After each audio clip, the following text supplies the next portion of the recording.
A 16-year-old girl was running from her stalker and asked the bikers for help.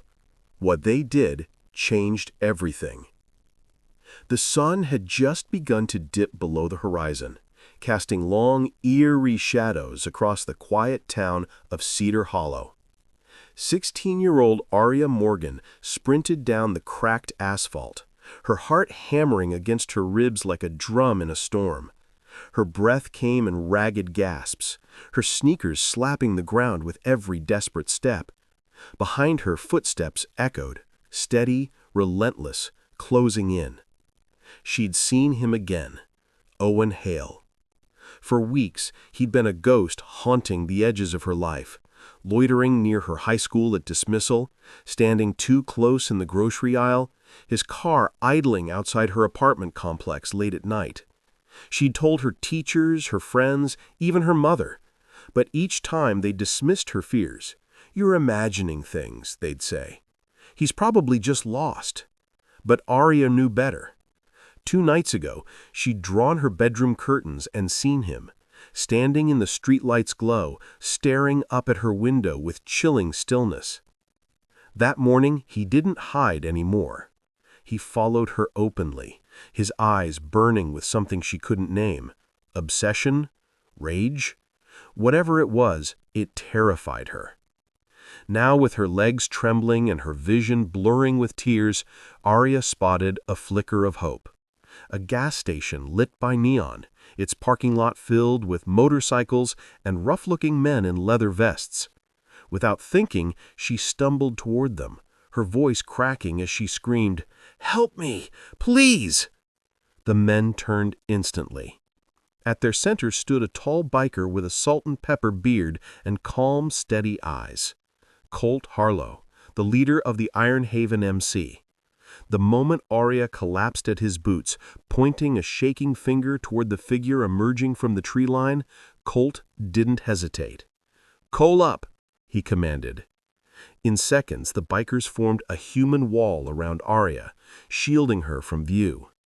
Owen stopped short, his face twisting in fury, but backed away when one of the bikers took a step forward, arms crossed and eyes like steel. He vanished into the trees. But the threat remained. Inside the gas station, Aria sobbed out her story between shivers. The bikers listened, not with skepticism, but with quiet fury. No one interrupted. No one called her dramatic. Colt simply handed her a blanket, a hot drink, and said, "You're safe now, kid." They didn't just drop her off with police and leave.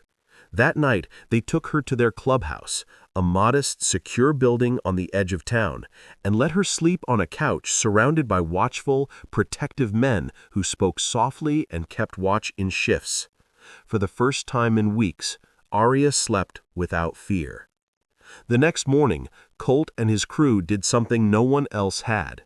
They believed her enough to act. They dug into Owen Hale's past, using old contacts and local rumors.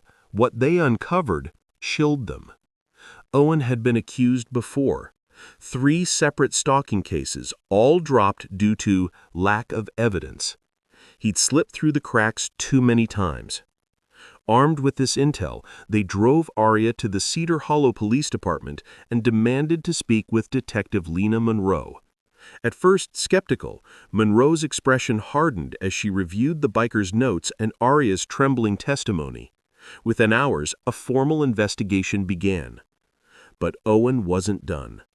He vanished, then resurfaced through cruel digital whispers, threatening texts, anonymous posts online painting Aria as unstable, even a call to her mother claiming she was the one harassing him. Aria's mother, shaken and confused, nearly fell for it, until Colt showed her the police file and the pattern of Owen's manipulation. Then came the night Owen appeared outside the safe house where Aria was staying. He didn't approach, just stood under a street lamp, staring. But the bikers were ready. They alerted Detective Monroe immediately. Using traffic cameras, phone pings, and tips from their network, they tracked Owen as he tried to flee the state. He was arrested 2 towns over, stuffing cash and fake IDs into a duffel bag at a motel near the interstate. The evidence was overwhelming. This time, there would be no dropped charges. In the weeks that followed, Arya began to heal. Her mother, tears streaming down her face, hugged her tightly and whispered, "I'm so sorry I didn't believe you." And Arya forgave her, because she finally understood sometimes the people who love us need time to see the truth. But the real miracle? The unexpected heroes in leather and denim who didn't look away. Colt and his crew weren't what society expected of protectors. They had tattoos, scars, and histories they didn't talk about. But when a frightened girl ran to them in her darkest hour, they chose kindness over judgment, courage over convenience. This story isn't just about a stalker caught or a girl saved. It's about how heroes wear many faces, sometimes ones we never expected. It's about believing the vulnerable, protecting the voiceless, and standing up when others step back.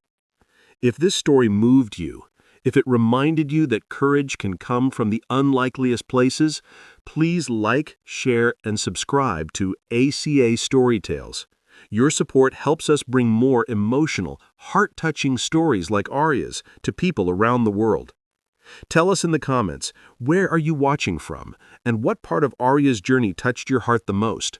Was it the moment the bikers formed that protective circle, when her mother finally believed her, or when justice finally was served? Because in a world that often looks away, stories like this remind us someone is always watching, and sometimes they're exactly who you need. Thanks for watching.